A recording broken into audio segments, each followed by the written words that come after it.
The views, comments, and opinions of the following program do not necessarily reflect those of Morris Media Studios, MorrisMediaLive.com, or its affiliates. Listener discretion is advised.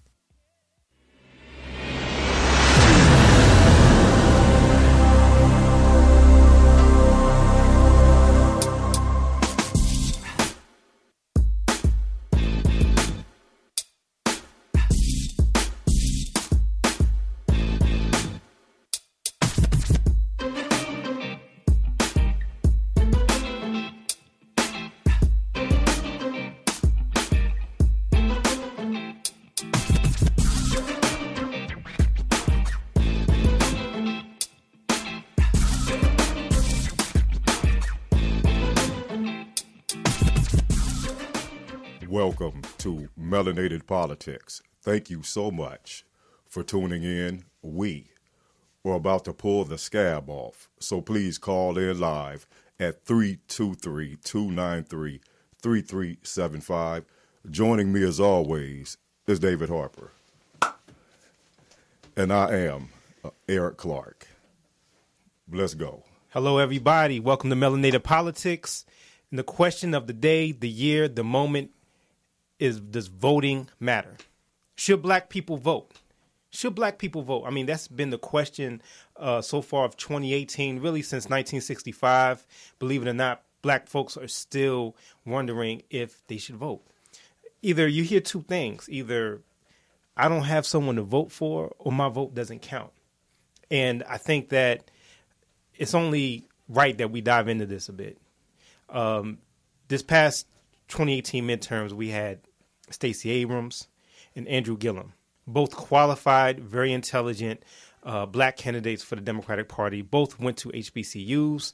And if you break down how they lost, there's a couple things that come out. One, believe it or not, there were a percentage of black folks that didn't come out and vote for them.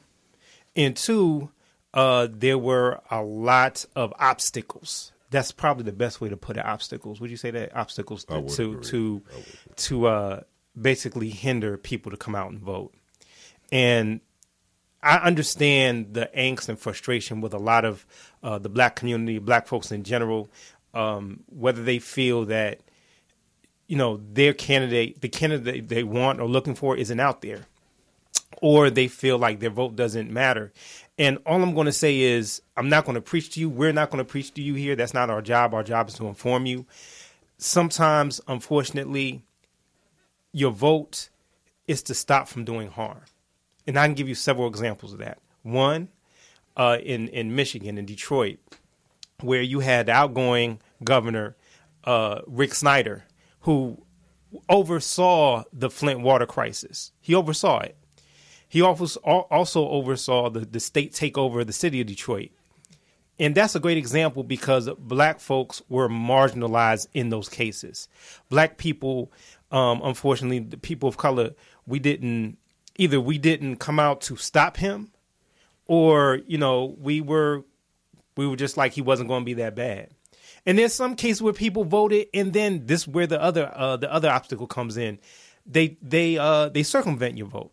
Or they don't count the ballot, the absentee ballots, or there's some funny business going on during the election. It happens. It happened in North Carolina.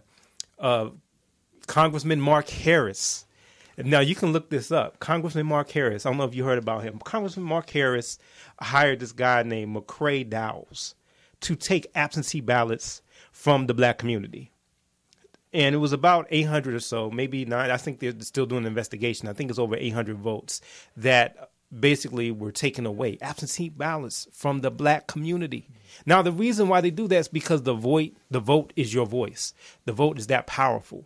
And again, I totally understand people not feeling enthused about one party or the other, the Democratic Party or the Republican Party. But there's a difference. Yeah, I'm not here to preach saying the Democratic Party is the best way to go, but there's a difference in a party that's not really looking out for your best interest, period, in a party that doesn't necessarily do everything you want to do.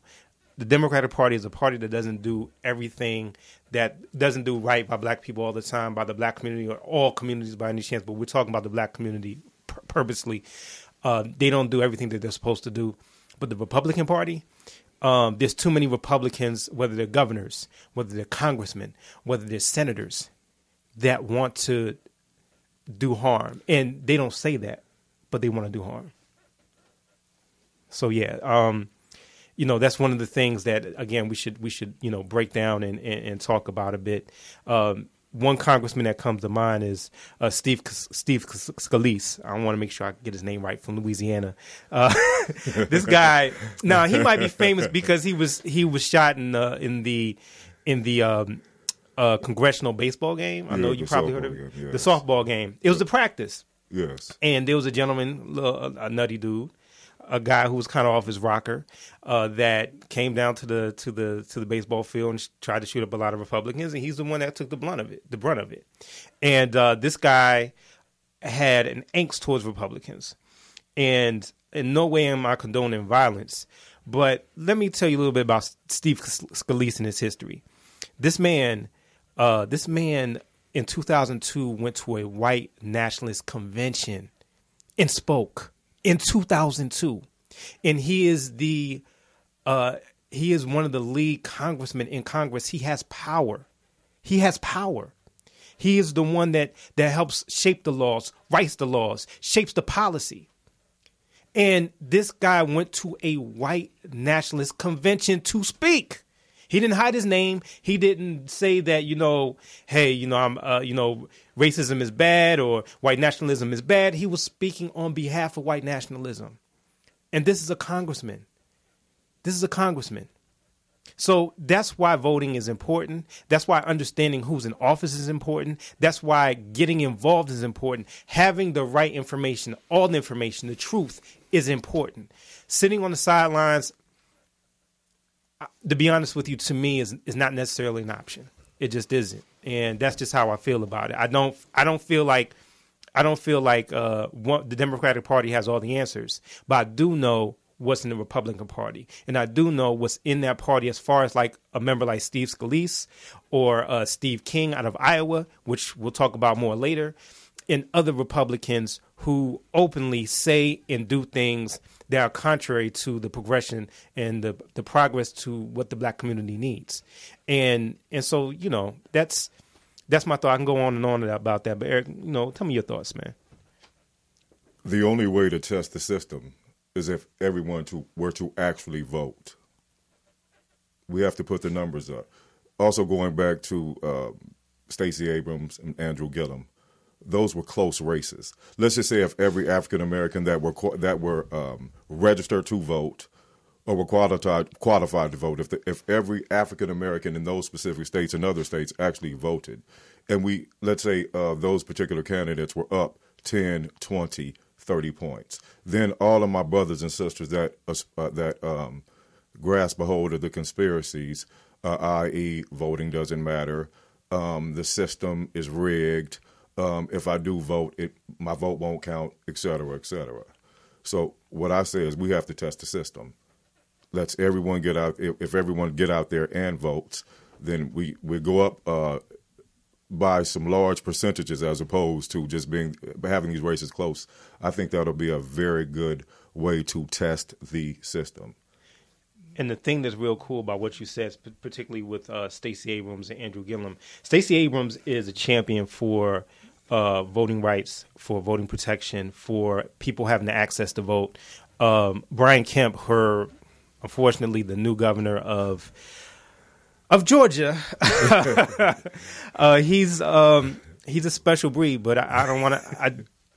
Look, we got to be honest here. This is melanated politics. He's a special breed. He is a representative of the old South, which is still the present South when it comes to politics and when it comes to silencing the voice and the power of the black community. He, basically purged several thousands, hundreds of thousands of votes over several years. And some people were purged. Many people were purged, whether their name wasn't perfect or didn't have, it was a little typo here and there.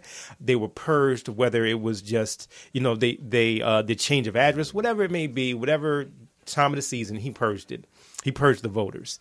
And so Stacey Abrams was a champion, particularly in Georgia. I mean, I know she's a national champion for voting rights, but being that she's from Georgia, being that, again, she's a graduate from HBCU, her passion for voters to have a voice, understanding the history of the fight for that vote, made her a special candidate, and it struck fear to a lot of people. And so, again, if everybody got out and vote, if everybody got out and vote, what do you think would happen? I think that would be excellent. That'll be a great, as I said prior, it'll be a great way to test the system. Okay, and also, we need to deal with facts, and we need to do our research, and we need to study history. If we have a particular segment of America that has always gone through the most violent ways to stop African Americans from voting, then obviously it may be something right about voting. I would think so. Anything that they're telling you what not to do, maybe it's something you should do. So that's something that's also very, very, very important.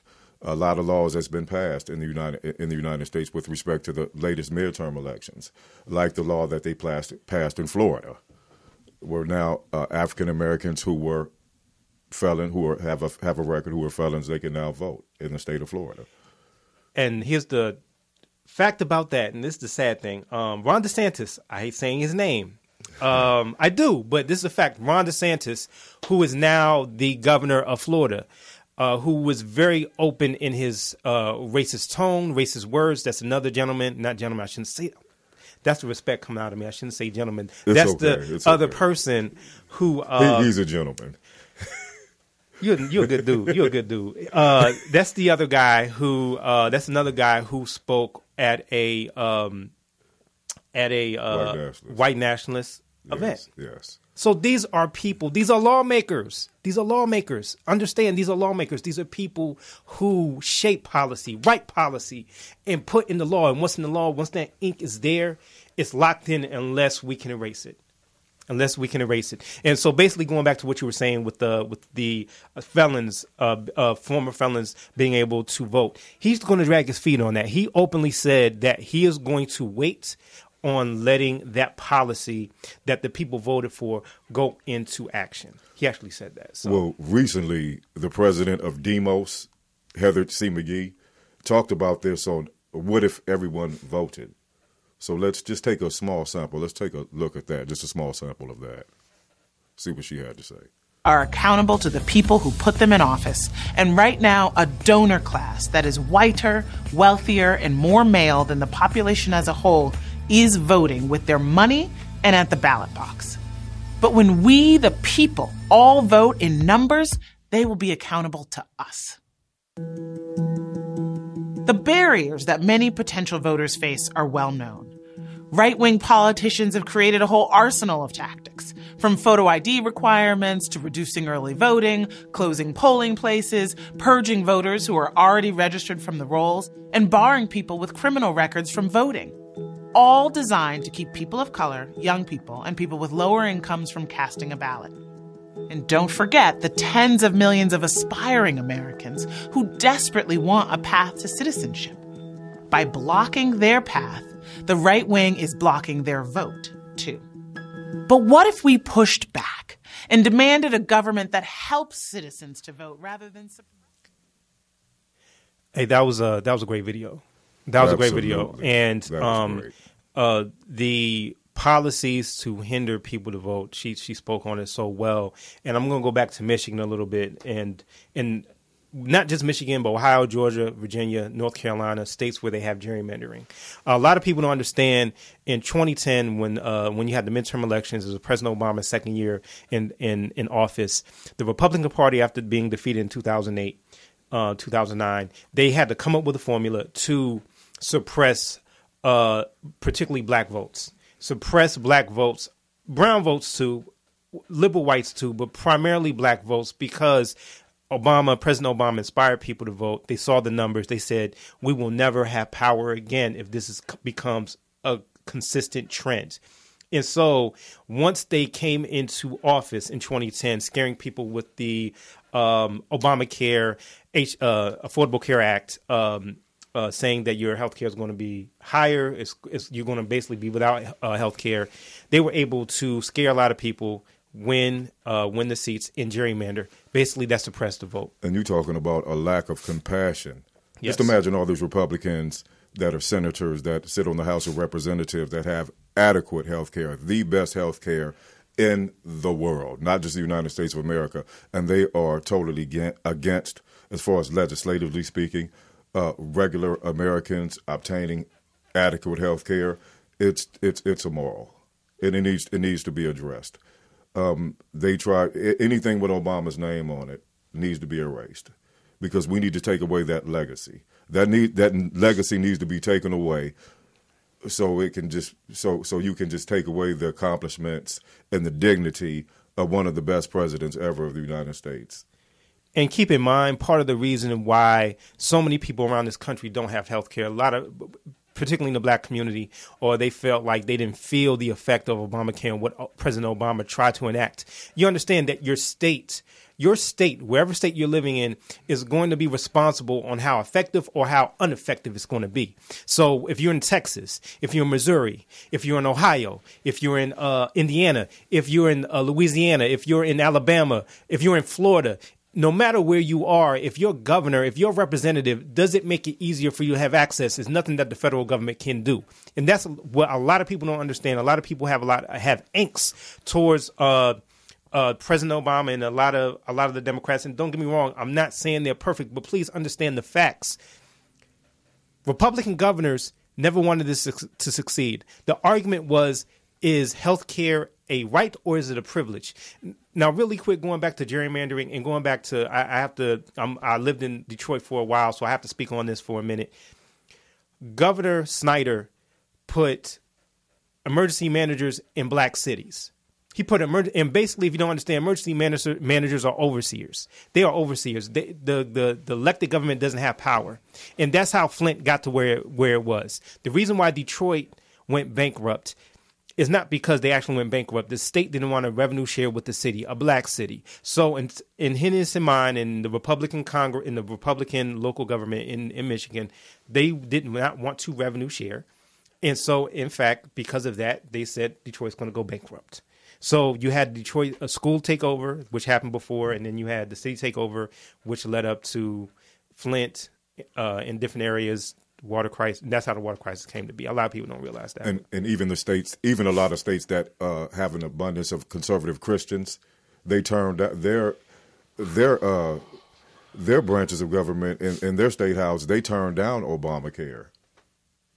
I mean, how did that happen? I mean, the poorest people in the United States, the people that they voted for actually turned down free health care from the government. One of the reasons why they said that it would not work or it would destroy America or kill jobs or whatever the Fox News far-right radio stuff says, they said, how are we going to pay for that? Isn't it peculiar, the double standards regarding how Trump hasn't paid for a lot of the stuff that he has done? But we have plenty of time on Melanated Politics to get off into that. Absolutely. But voter suppression is a reality. One of the men that I look up to, his name is Reverend Barber. He's an outstanding orator. He's from the state of North Carolina, and he has so many events that he holds. And I observe him a lot, so we encourage you to watch him. He has a lot of information regarding voter suppression and gerrymandering, not only in North Carolina, but as well as the southern part of the United States and the United States in general. Absolutely, absolutely. And going back on Reverend Barber, he registers people to vote. The gerrymandering is so real. And for those people who don't know what gerrymandering is, just to kind of give you a breakdown, it's basically cutting up a portion of your state, and basically having a larger amount of voters voting for one side and taking more power. And yeah, you'll have, and if you're in the one side and on the opposing side, you'll have a representative. That'll happen, but your representative won't have a voice, won't have a large voice, and they cut up the state like. It's if you look at if you go online, look up a gerrymandering map, it looks crazy because it'll look like a L then a G. It goes all the way around. It's nuts. But all of that is to weaken the vote in black communities. That's how it's been in North Carolina. It went to the Supreme Court. Supreme Court, I believe, said they want to change it. It happened in Pennsylvania, believe it or not, too. In Pennsylvania, they ordered the state to change their districts, and that's how a lot of Democrats were able to win in Pennsylvania because they changed the district map. In Virginia as well. So it goes on and on. It's also a reflection of the browning of America. And a lot of Republicans feel that they assume that since there is an influx of the browning of America, they're automatically going to vote Democratic, which isn't necessarily true. No. Because a lot of people are, religiously speaking, they lean towards Republican philosophies. But at the same time, something needs to be done. Everyone needs to exercise their right to vote, especially being as that we saw what happened when votes when it's close. So let's not make it close. Let's do our research. Let's study. Melanated politics. Thank you so much for checking us out today. As always, you can call in 323-293-3375. I'm Eric Clark, David Harper. We're going to continue the discussion. We'll go ahead and take a break right now, and we'll be right back.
Melanated politics.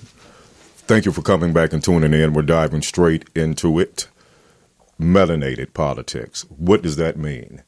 75% of the people on Earth, they have melanin. What actually protects the UV rays of the sun from penetrating where it has a negative effect. So 75% of the people on Earth have melanin. We attach that to politics because politics is not just in reference to Democrats, Republicans, independents, laws, legislations, etc. Politics is simply defined as war without bloodshed. It's that simple. There are many types of politics. There are the politics of sports, i.e. Colin Kaepernick. There are economic politics when you see Flint, Michigan, and et cetera. There are so many different types of politics, but politics is the definition is broad. It does not just refer to what's going on in Washington, D.C. and in different legislative houses across the United States. So we're being clear about that. We are melanated people, and we are proud of that. And we stand in solidarity with all melanated people across the globe. So please tell your friends to check out Melanated Politics because we are so proud to be your voices. Absolutely. And to have a platform here at Morris Media Studios, again, being Melanated Politics is really important because unfortunately, you don't get the total story, or you get pieces of a story or pieces of the narrative on regular mainstream media. And it's not here to bash mainstream media. I think there's enough people that do that. This is not about that, because I don't believe it's fake news. I believe it's real news, but it's news that doesn't get deep into what the black community necessarily needs. There's a lot of independent platforms. There's a lot of people on YouTube or on satellite radio that talk and really give good information. But this is just another platform here at Morris Media Studios. We're very thankful, very blessed to be in a situation like this, to be able to talk about the subjects that we talk about and dive into different topics and just speak freely, be honest, be poignant, and not have to worry about necessarily offending anybody or just speaking the truth. Because, oftentimes when you speak the truth, people feel offended. And it's like, okay, why do you feel offended? Because, it's real. If you're a great example that you and Eric, you talked about it perfectly when you talk about a lot of the religious right or religious people, whether they're black, brown, white, whatever hue they are, voted for Trump. And they'll say that he's legislating and governing from a Christian values point. And it's like, it's one of those things where you think to yourself, does this really what God would want? And they don't dive into it like that. They don't really dive into it and say that's hypocritical. God wouldn't want you to vote for a white supremacist. God wouldn't want you to vote for somebody who talks ill of so many people. God wouldn't want you to talk about no matter whom you pray to, Jesus, Buddha, Allah, whomever you pray to, whoever your deity is, it's being good, being just, being fair. And that Donald Trump does not represent any of those things. Well, things are made to be political because politicians need votes. Absolutely. Politicians need votes, so everything is made to be political. It's that simple. So bottom line, everything's political, so we're going to do what we got to do to get the votes. Hey, it is what it is. It's America. And that's why we refer to this as melanated politics, because everything is political in the United States. War without bloodshed. It's about politics. It's about melanated politics. It's about how politics affects our lives, not only in Los Angeles, not only in the United States, but globally. That's the way we have to think.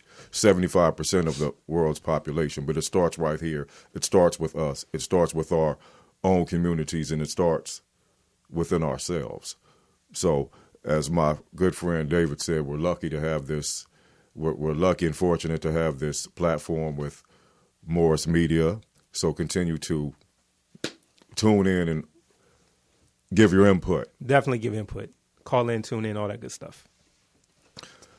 Now, we've always been observers and researchers, and we take a lot of pride in reading and studying, and we're political junkies. Most of the basic cable network shows, we won't go into that. Big public television and public radio guys, and a lot of different magazine subscriptions and newspapers. That's just something that just gives us a rush, something that we absolutely love to do.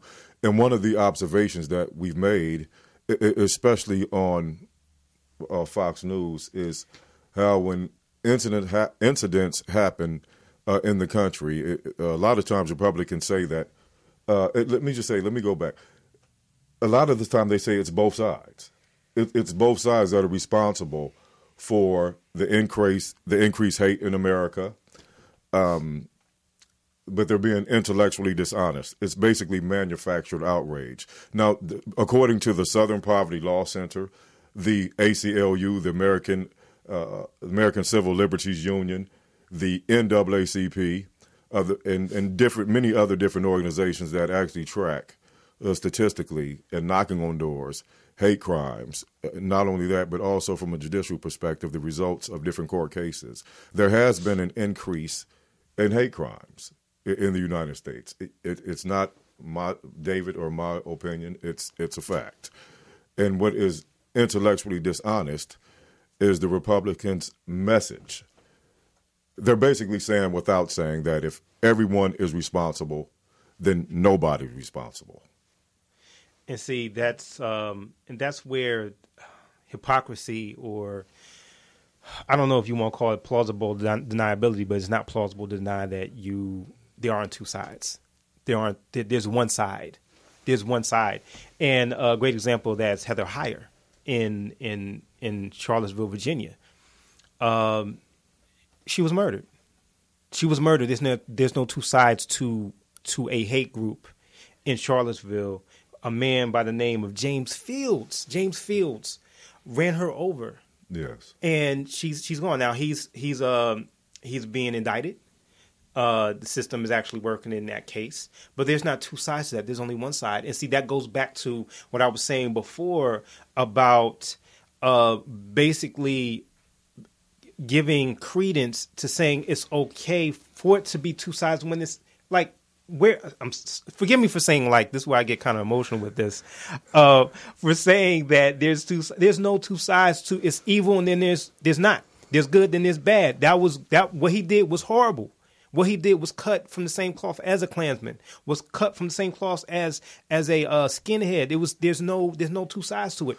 And either you're for something or you're against something. Exactly. As I just said, as we observe different cable networks, Fox News, their coverage is mostly on the caravan, and what Hillary Clinton did or did not do with her emails, instead of covering a vicious hate crime in Charlottesville, which was atrocious, and it's something that will go down in history as something that happened on the Trump watch, and Donald Trump's rhetoric. The far right's rhetoric, they weren't held accountable, but history books will be written, and the majority of the population has something to say now and will have something to say in the future. Now, also, just recently, or not too long ago, CBS, they actually ran a special on the fabricated rhetoric of both sides. We have a small portion, but let's go ahead and take a look at that. That came charging in without a permit, and they were very, very violent. It appears the worst violence came at the hands of white supremacists. James Fields Jr., who traveled from Ohio to join the neo-Nazis, was behind the wheel when counter-protester Heather Heyer was hit and killed. And a black man, DeAndre Harris, needed 8 staples in his skull after he was severely beaten in a parking garage. In May, a memo from the FBI and Department of Homeland Security warned of the persistent threat of lethal violence from white supremacists, who were responsible for 49 homicides in 26 attacks from 2000 to 2016, more than any other domestic extremist movement. Yesterday, the president insisted the pictures didn't tell the whole story. It looked like they had some rough, bad people, neo-Nazis, white nationalists, whatever you want to call them. But you had a lot of people in that group that were there to innocently protest. So I only tell you this. There are two sides to a story. Okay. Wow. Does that sound like the talk of a Christian man, a guy who's working for God? They always, their narrative is both sides. Both we clearly sides. see that is not the case. Here's the thing. Here's just the truth. What people have to understand when you're taking in these conversations, when you're looking at the news, when you're whatever you're doing, and you hear a both sides argument, or whatever you're doing, if you're thinking to yourself and you're thinking to yourself, where you fall on the conversation. If you're behind someone who says there's both sides to that situation, if you're on his side saying they're both sides, you're on the wrong side of history. And just own it. Just be comfortable with it. Just say, hey, I'm comfortable in voting for someone who believes in white supremacy and the racism and that culture. Just own it. But once again, when you peel the scab off, if you're not against something, you're literally for it. There you go. There you go. You can't say like, oh, I don't agree with what he says or what he does, but I agree with his policies. No, it doesn't go. It doesn't go like that. It doesn't. If you agree with him, you agree with this. If you agree with him, you agree with all of it. You agree with all of it. That's the way this goes down. So many people hide behind that, and it's troubling. And also, some of the rhetoric has been, well, he said this during the campaign. He kept his word. Well, what if what he said is unjust? What if he says it's counterproductive to the environment, to education when he nominated Betsy. Oh my God, and Scott Pruitt and the EPA, and all the people, all the individuals that have either resigned or have been terminated. And I have to say this. I'm sorry, Betsy DeVos is actually from Michigan, and that's another hurt piece. She destroyed Michigan schools. That's a whole other show, charter schools versus public schools, and the whole kind of breakdown of education. That's another show. But yeah, Betsy DeVos, a person who never served in public, never, ever in her life ever stepped into a public school as a student, is running all the school systems in the nation. She's the top person. But going back to the whole both sides and being able to support Trump after what he said about Charlottesville, even furthermore, what he talks about with law and order. And what he says, law and order, and being cool for police officers to be a little bit rough, for police officers to attack black folks, and basically, a great example of that, what happened with Laquan McDonald in Chicago. Laquan McDonald was shot and murdered by a police officer by the name of Jason Van Dyke. But you know what? He got convicted of murder. He's going to jail, and that's a great example of people standing up, not just protesting, but shaping policy. And that's why voting is important, because if you keep doing that, if people just come out with a show of force and saying, listen, we're not going to allow this to happen locally or nationally, then change can happen. And the Laquan McDonald situation in Chicago, his death, his tragic murder, is a great example of justice happening. And what happened with Heather Heyer and James Fields being indicted is another example of justice, the process happening. And basically, what we're trying to explain to you, to everybody out there, is that you can't make change if you're sitting down saying I'm not voting. You can't do it. You can't do it. And I'm not saying be happy about who you're voting for, but no, when you don't, you're giving that power, that strength to people that want to do harm, like Donald Trump. So let's give this system a real test before you just give up on the system. Give it a real test. We're not endorsing going out voting for a Democrat, a Republican, or an independent. We said vote for someone that in lines with your political philosophies, and someone that'll make your community better and pass the type of laws that are fair to people of color in our communities, because that's very, very important. Absolutely. And again, going back to that, to the both sides argument with because that goes in the voting. A lot of people don't realize that goes in the voting. A lot of the voting laws, a lot of people don't realize. In Florida, going back to Andrew Gillum, who was basically he went against the NRA, the gun lobby, and the whole 9 yards. In Florida, if you don't have your absentee ballots in by election day, you mail it off, you got to count those days, or at least a week. You better hope the mail's running great. Your vote won't count. And so you had a lot of votes. You had thousands of votes that did not count in Florida. Well, anytime you have to go through obstacles to get anything, it just may be a prize at the end. You never know. You never know. The only thing we can do is put our best feet forward, think positive, and claim the victory. So that's what Melanated Politics is all about. It's about the science of politics. It's about politics in general. So please call in 323-293-3375. Call in and give us your opinion. We value your opinion. We'll be right back.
Welcome back to Melanated Politics.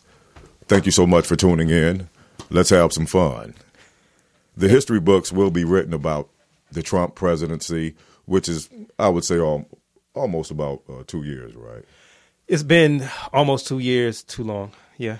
You know, someone past matters. Yeah. Go try to look for a job, apply for a home, apply for a loan, meet someone of interest you choose to have a relationship with. Someone past matters. Every single human being past matters, regardless of your social, economical situation, regardless of where you are, whomever you may be, our past matters. We live in everyone on planet Earth right now can raise their hand and say they live in an era where America has a racist president. How do we know that? Donald Trump's past. Now, Donald Trump, when he had just an abundance of housing, his property, when he was different properties from his dad, from his dad, the $200-300 million he got from his dad, he obtained from his dad when he had his properties. Actually, it was more than $200-300 million. But it was high. The facts are, he had people working for him, writing a C next to individual names that were so-called colored, people of color. How do we know that? Because Donald Trump was sued. He went to court and he actually lost that lawsuit.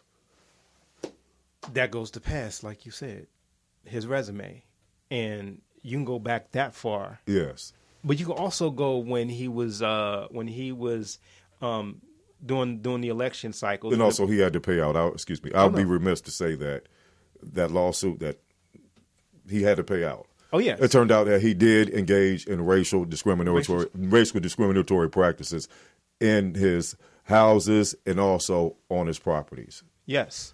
And so that's one piece of it, a very big piece, but that goes back to character, a person's character resume.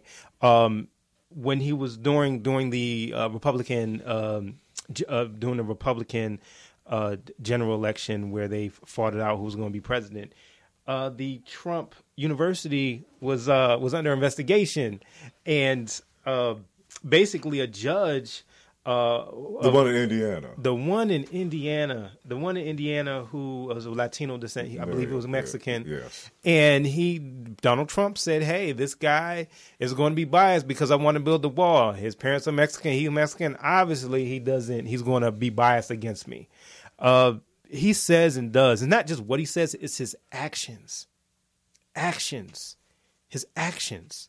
So that's another example of his comments and being sued and by students.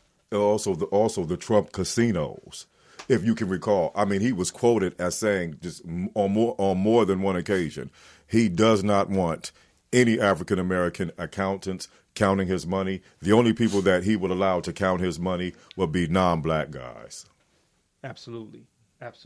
And I think didn't Michael Cohen say something? This happened in 2018. 2018 is the year of Trump as far as more corruption, more deceiving, more everything coming out, and people basically co-signing in court under oath, saying either he's deceitful, he's racist, he's a fraud, however you want to put it. He's Putin's secret lover, however you want to put it. And not only is he clearly, according to the facts, according to his history, Dad Fred even was arrested at a Klan rally, I believe, in the 1920s. 1920s. We do your own research on that, but that's also a fact. But he gives people the benefit of the doubt that adhere to his policies, whether that's someone in his administration or a friend of his or someone that basically agrees with everything that he says.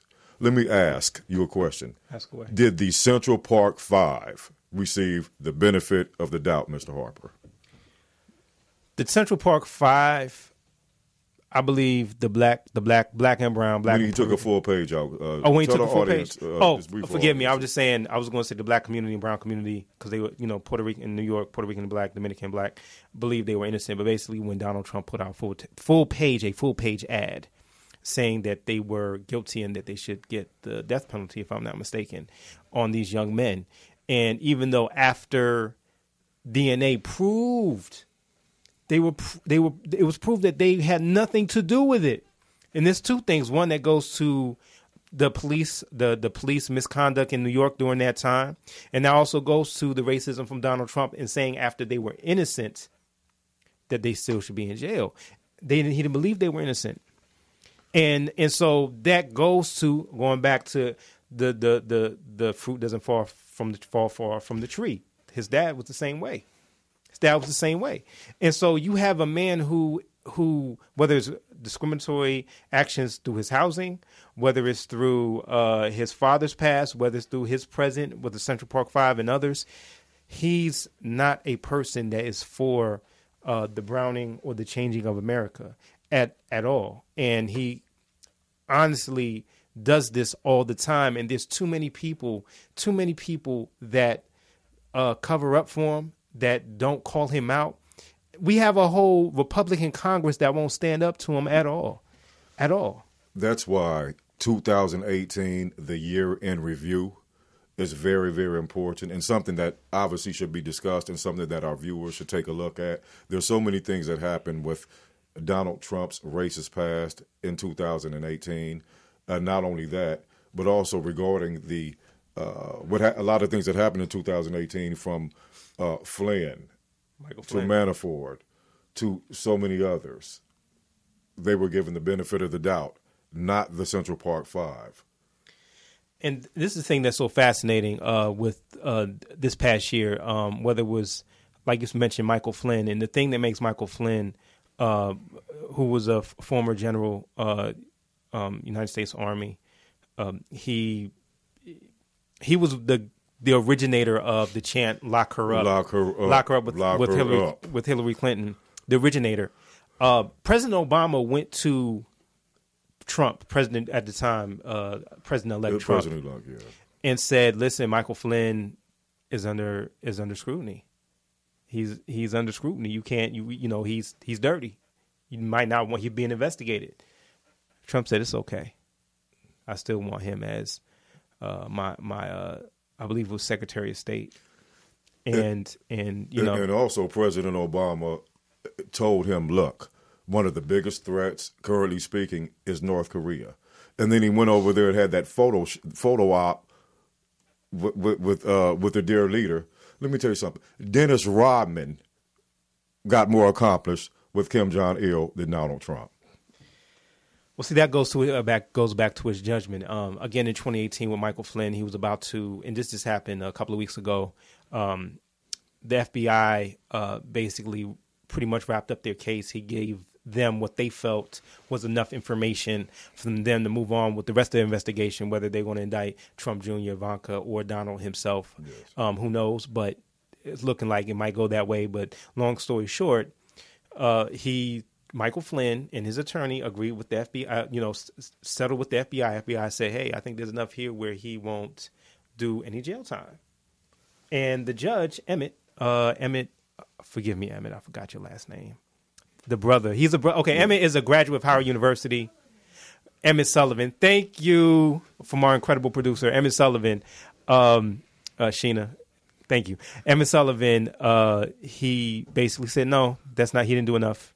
He didn't give enough. So if he decides to talk now, he will get jail time, extended jail time. So Michael Flynn has to go back, talk with his lawyers, because this goes beyond the FBI. This goes to a judge now, a Republican-appointed judge, to say, hey, you have to give more information, because there's probably more there that may, to be honest with you, that may implicate Prince. Yes. And Trump even more so. Well, since we're like deep into the waters of facts and in the realm of reality, let's talk about birtherism, because Melania Trump, she's, as we call it out here, an OG. She's an OG birther, along with Donald Trump, which, we have to watch narratives that are put out there, because the narratives, they deal with the psyche.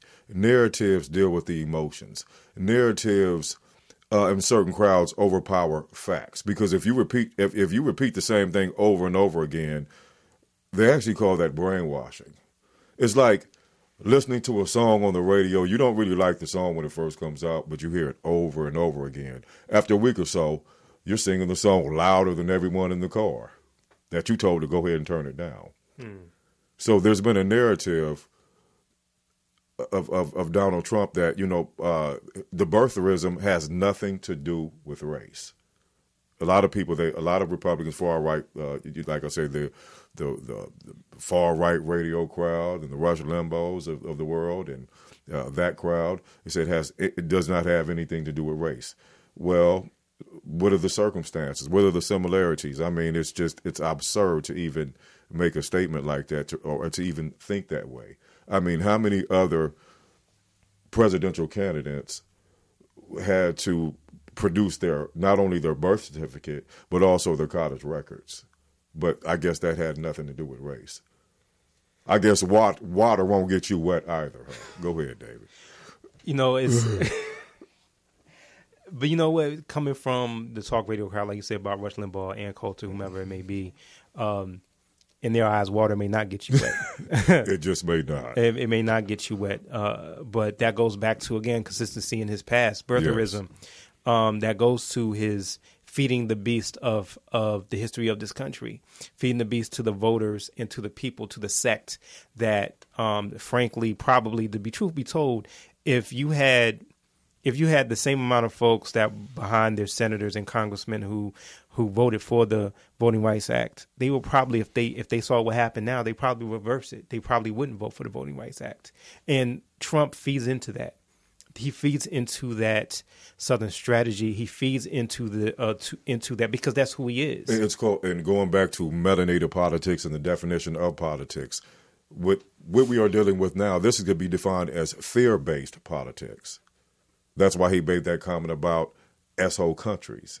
He'd rather have people coming in from Norway. Absolutely. And if we all know about Norway. Right.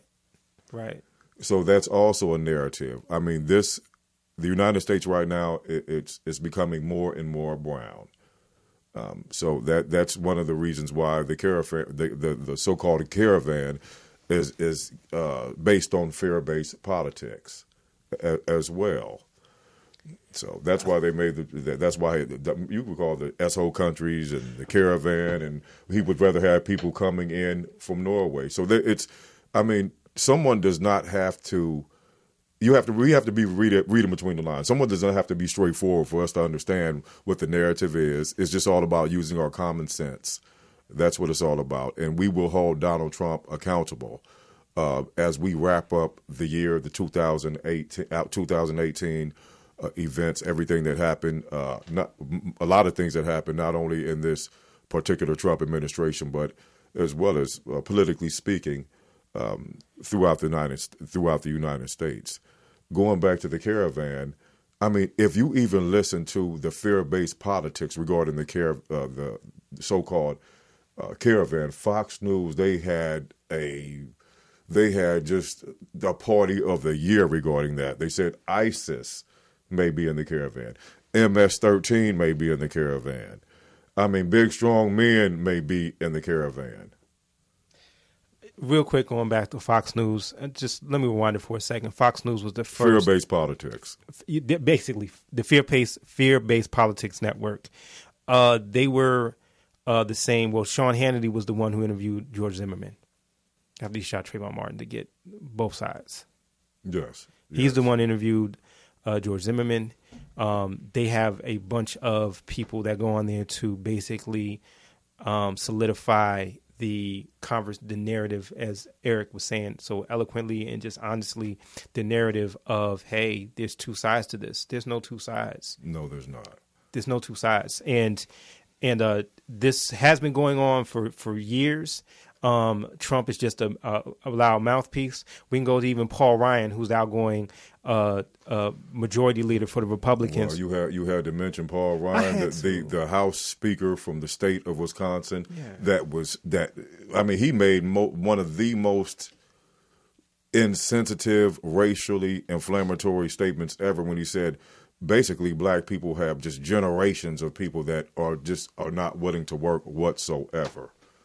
So Paul Ryan, he's basically running out the back door before the house burns down. No pun intended. House of Representatives. The House has changed, and the way he put it so eloquently to where it makes it seem like he's not racist. And I think it's not what I think, is what I know. People don't want to own their racism. So this is the question. Living in the Trump era, what did you do as a decent human being when you found out that Donald Trump was a racist? Whether it was anything that we said, whether it was anything that you saw, anything that you all read, anything that you observed, anything that someone told you, any type of research, what did you do? When they write the history books about the Trump presidency and how much of a racist this character actually is, what did you do? First of all, did you accept it? Did you reject it? What did you do? Did you give him a pass because he gave a big old tax cut to the top 1%? I mean, what did you do? So we will hold this man's past. We'll put a magnifying glass on his past, just so we can remain on the right side of history. And we suggest everyone do that as well. As a matter of fact, Trumpster file. You recall when they revealed like the real Donald Trump? Yeah. Now we have it's not in its entirety, but we have a short clip of like the real Donald Trump. Pocahontas, I think she's as Native American as I am, okay? When Mexico sends its people, they're not sending their best. They're bringing drugs, they're bringing crime, they're rapists, and some, I assume, are good people. I want surveillance of certain mosques. Negotiating with China. They say, we want deal. I'm asking for the vote of every single African American citizen in this country. What do you have to lose? You're living in poverty. Your schools are no good. You have no jobs. 58% of your youth is unemployed. What the hell do you have to lose? Look at my African American over here. Look at him. We are from India. All of my friends in Little Havana. We are also praying for the people of Puerto Rico. We love Puerto Rico. And we also love Puerto Rico. Come here. You're not nervous, right? Speaks perfect English. No, I'm not a racist. I am the least racist person. Wow. Are you serious? OMG on a text. Donald Trump sounds like the reincarnation of Bull Connor or George Wallace. Segregation now, segregation tomorrow, segregation forever. And what you have to ask yourself, there are people that voted for him. I understand the first time some people voted, it was a protest vote. They didn't like Hillary Clinton. I understand that. I do. I get that. I didn't vote for Hillary because I loved her, I liked her, or anything like that. I did help me and my wife help the campaign, but it's not because we are diehard Democrats and we wanted Hillary in. No, we knew who this man was. We knew who this man was and who he is. We knew it wasn't a game. So for those people who voted for him the first time to say it was a protest vote, you know what? I get you. No matter what, how it is. But if you voted Republican, or if you're going to vote for him again, then you got to look at your character and think about all the things like what if you're an American, like yes, what a lot of black folks go through. Like, for instance, we all know driving while black. We know barbecuing while black. Yeah, we know walking across the street while black. Being a Yale student, taking a nap while black. We also know sitting in your car minding your own business while black. Being at an event with your son and trying to be a good dad, telling him what not to do and what to do while black. And we also know being a wrestler with dreads while black. That just recently happened when the referee cut his hair. Walking while black. Living in your own apartment while black. Moving in your apartment while black. How about just going to the grocery store while black? How about working for a tow truck agency and you go to tow a car, your number is called and you go to the scene and who was that? Driving a tow truck while black. Oh, what about going into your own home and you're a professor, distinguished professor who does documentaries and getting locked up while black? Skip Gates. Intelligent. Degrees. While black. Doesn't matter. It doesn't matter if you're poor. It doesn't matter if you're rich. It doesn't matter what status of financial excellence you're in. If you have any melanin in you, you can be anything while black. Understand that. And that's why you have, I'm just going to say it, clowns like Tucker Carlson of Fox News who has just endorsements. They are leaving. Okay, because of his racist rhetoric. I mean, it's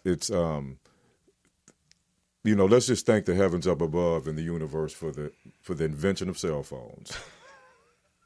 For the invention of cell phones. It turns out that black folk weren't making the stuff up. It turns out that we don't have these grand imaginations, but there's something else called denial.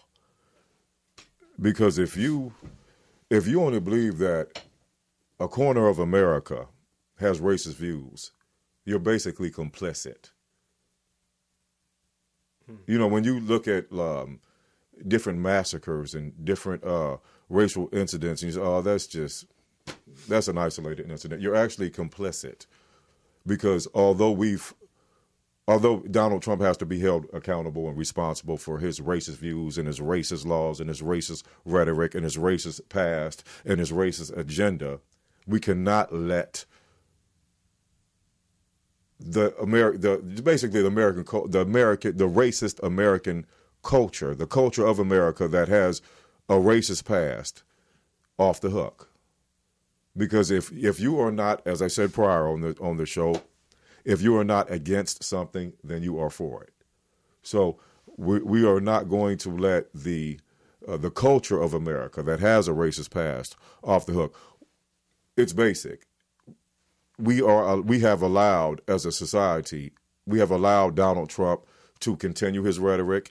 He ran, his campaign was based, the foundation of his campaign was based on the disrespect of non-whites.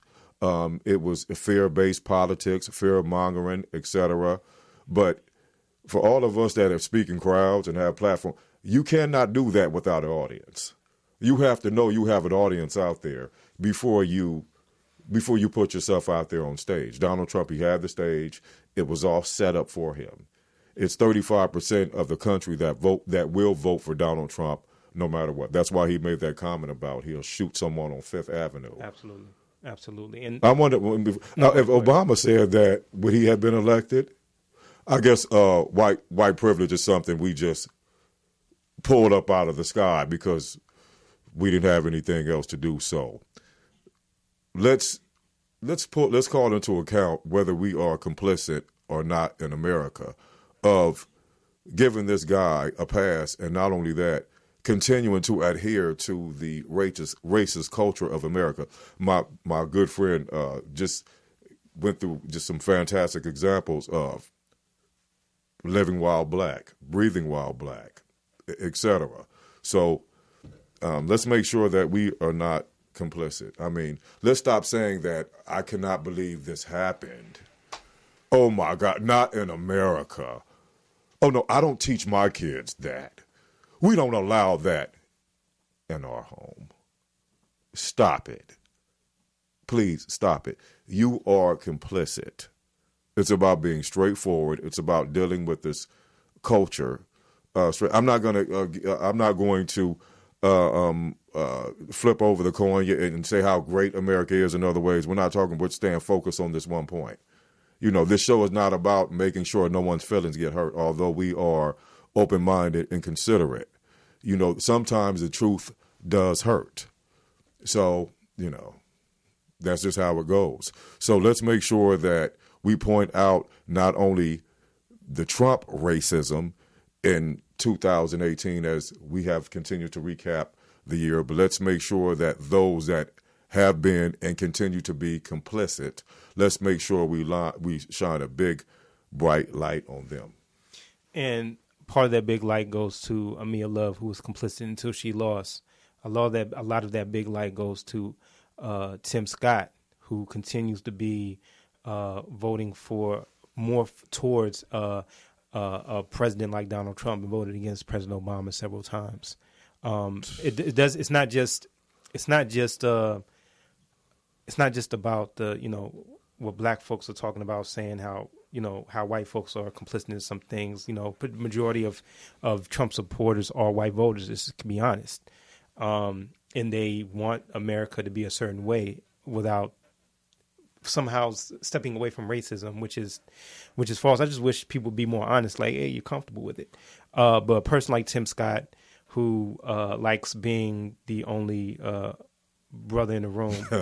I'm being nice when I say that, the only brother in the room to make the calls to say, like, hey, what do you think about this? Because he did turn down some of Trump's judges. Yeah. So some of the hardest racist judges he turned down, but he was cool with Kavanaugh. And not Michael Steele, Mia Love, Tim Scott. There's so many Republicans that have been complicit with this administration, with their policies, with all the laws they're trying to enact and have already enacted. But Tim Weiss, the anti-racist, intelligent young man who speaks all over the country, he's on the right side of history, and Tim Weiss definitely is not complicit. You know, let's see what he had to say on "We Want Our Country." None of this is by accident. The racial subtext that runs through a lot of the anti-government rhetoric is the result of an explicit political strategy that's been put to use by conservative politicians for decades. Here's how I would approach that issue as a statistician or a political scientist, or no, as a psychologist, which I'm not, is how abstract you handle the race thing. In a recently uncovered recording, the late Republican strategist Lee Atwater, one of the pioneers of race-based political appeals, was heard talking quite openly about how the strategy works. You start out in 1954 by saying nigger, nigger, nigger. By 1968, you can't say nigger. That hurts you. It backfires. So you say stuff like forced busing, states' rights, and all that stuff. And you're getting so abstract now. You're talking about cutting taxes, and all of these things you're talking about are totally economic things, and the byproduct of them is blacks get hurt worse than white. The idea was for Republican politicians to speak in a kind of racial code. Okay, so as much as we talked about Donald Trump, that's been a Republican playbook. And I do want to say, when we mentioned Mia Love and Tim Scott, Michael Steele, at least to a certain point, has pushed away from the Republican. So this version of the Republican Party, at least a little bit, and he's spoke against Trump. But Tim Scott, Mia Love just lost her former lieutenant governor of Maryland. Yeah. Real quick, Michael Steele, former chair of the RNC, former lieutenant governor, first black lieutenant governor in the state of Maryland. He's pushed against Trump. He's pushed against the direction of the Republican Party. So we do have to give him credit on that point. He was never on the Trump train. But Mia Love was fine until she lost. Mia Love was fine with the Republican Party and how they've been basically following right behind Trump, because they were Trump before Trump, regardless. I don't know if you guys noticed how some senators are even more comfortable with Trump's rhetoric and what he says, whether the Senator Tom Cotton, of Arkansas, and Senator Perdue of Georgia, who I hope Stacey Abrams goes against in 2020. But going back real quick, you just saw evidence of what's been going on in our country before Trump. This hasn't started because of Trump. Trump is just a mouthpiece, the loudest mouthpiece probably in history, and with the most power. And that's why we define politics as war without bloodshed. Melanated politics. We're going to take a quick break, and we'll be right back.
Hello, thanks so much for tuning in to Melanated Politics on Morris Media.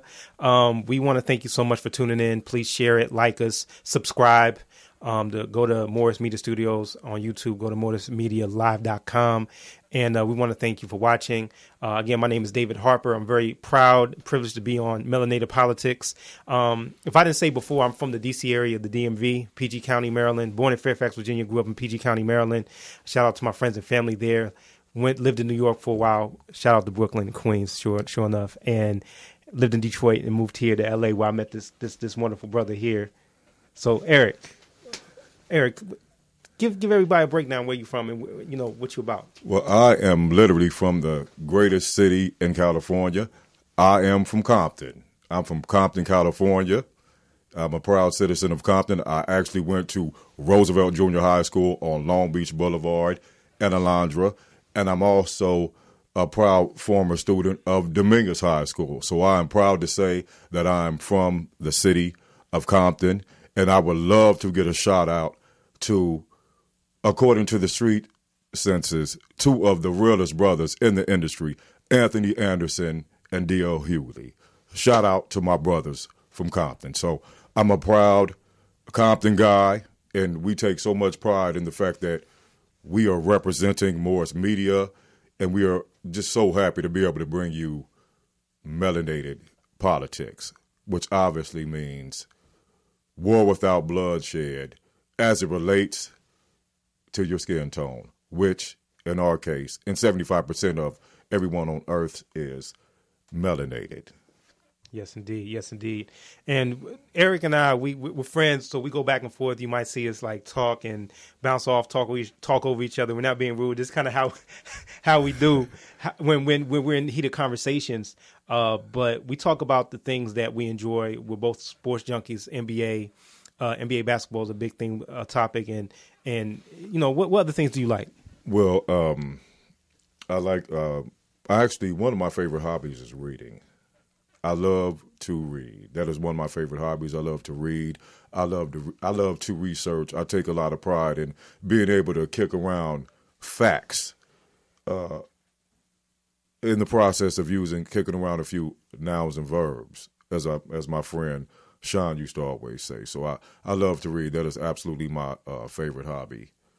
I'm also a professional fitness instructor. I'm a sports medicine fitness instructor. I've been doing that professionally for about 20 years. So I love to stay in shape.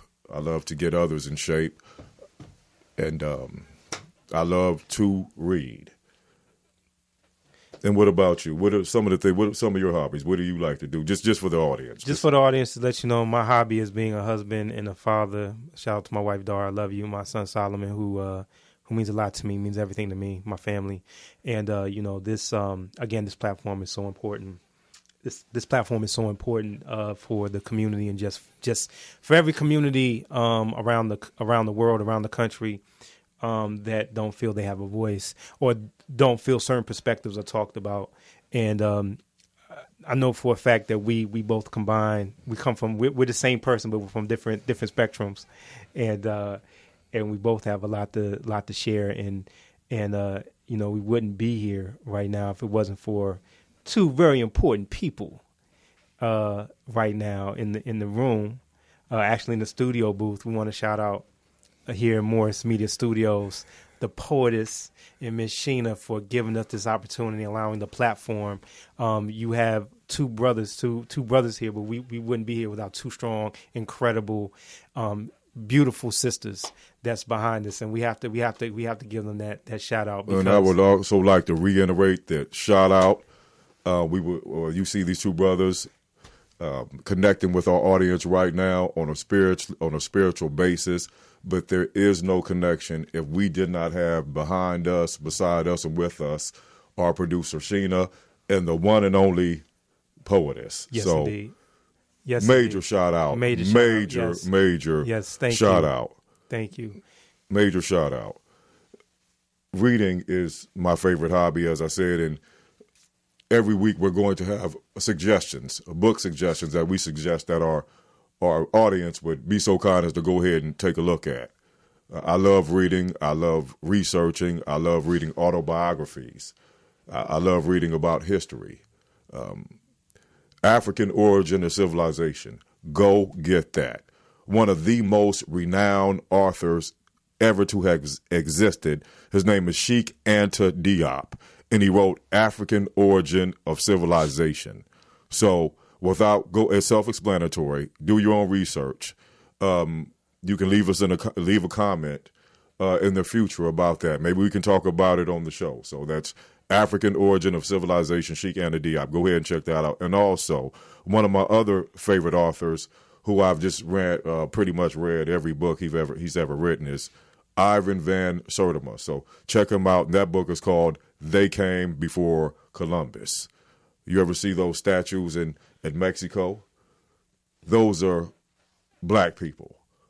Look at my lips and my nose and David's lips and David's nose, and you go check out a lot of the statues that Africans left here as a ceremonial dedication that we were first, we're here now, and we will be the last. And that is according to They Came Before Columbus by Ivan Van Sertima. So please, go check those books out. we talk a lot about voting on the show because I talk to people a lot about voting. I talk to most of the friends I talk. Well, I won't say most, but I talk to people who work for different organizations, and I talk to people on the streets that don't vote, don't plan on voting, and that will never vote. So our show is dedicated to people that don't watch the news, that are not necessarily frequently on YouTube, that don't read the paper, that'll never go read the book we just suggested. But you know what? We have read those books for you. We have watched those news programs for you. We have done all the reach for you. The only thing you have to do is continue to tune into Melanated Politics.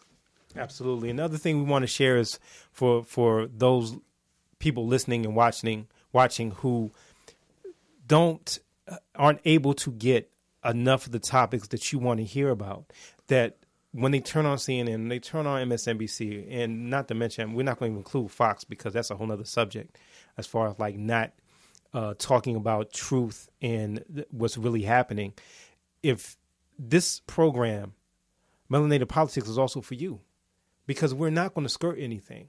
We're not going to hide from anything. We're going to talk about everything that's important, that's relevant, everything that in a lot of cases the media won't talk about because they can't and they won't, or they'll skirt on it, or they'll have one segment on it where you have one side talk this way and the other side talk this way. No, we're gonna broach it deeper, and we're gonna talk about it in a way where we would be sitting at home in your living room, or better yet, at the kitchen table, where we're having some food. And I don't know what you're drinking, having the food and the drink, and we're breaking bread. This is the type of conversation it is. And again, we're humble and we're thankful that you're tuning in. And again, if there's anything you would like us to talk about, leave a comment. And we'll definitely talk about it. But this is our first show of the new year. Before the new year, our last show, first and last show, first and last show before the new year. And that's why I'm glad you segued into the fact that be on the lookout for us next Friday. Yes, from 12 to 1:30 p.m. at Morris Media Studios, Melanated Politics, because one of the main things that we will have the pleasure and luxury of discussing is what do we expect politically going into 2019. Big year. A very big year. Big year. Mean, right now, as a result of the Democrats taking over the House of Representatives, that was just one of, I believe, the biggest takeover of the House, numerically speaking, for what the last generation was, for 25 years. It was bigger. Or was it? Well, here's the thing. It's how long has it been? Do you know, since the Democrats had such big numbers as far as big numbers like this? House it's been several decades. I think what people don't realize, as we talked about it before on the show, on Melanated Politics here, when we talked about gerrymandering, so many states were gerrymandered so bad that the Democrats had to double and sometimes triple the amount of people coming out to vote just to win the House. So a lot of people talk about Republicans, the landslide in 2010 of Obama's second year in office was the biggest. No. That's when everything was fair and square. The rules were turned against Democrats in 2018, and they overcame it. Well, let's make certain that every single person that we supported, that was nominated, that actually won, let's make sure that they keep their word to the voters, to people that made phone calls for them and people that pounded the pavement and did everything they could to support the candidates, because these candidates are, especially all the ones that won in California. And also, speaking of people who won that we support, a big congratulations, a big shout out to just two wonderful African-American queens who we consider to be like modern-day resurrections of Harriet Tubman, Karen Bass and Maxine Waters. So, yes, Dean, congratulations. And I know we're going to talk more about that in 2019, and you guys will understand why their election, re-election into Congress was so important. You'll understand why on next week's show. We're going to dive into it for 2019, and it's going to be something special. Thank you for being on this journey with us. This is a good start to something that we intend to last for a very, very long time. Very long time. Yeah, absolutely. So we do thank everyone for tuning in. You can always call in at 323-293-3375. Go support us. Support us by subscribing to Morris Media. Also, we do not expect everyone to agree with us or support whatever we say. So whether you disagree or agree, go ahead and make your voices heard by leaving your opinion in the comments section. So we're looking forward to that, and we promise we will respond to each and every one of you. And another thing is, please don't be nervous to call in. Call in. We enjoy the conversation. We're grown men.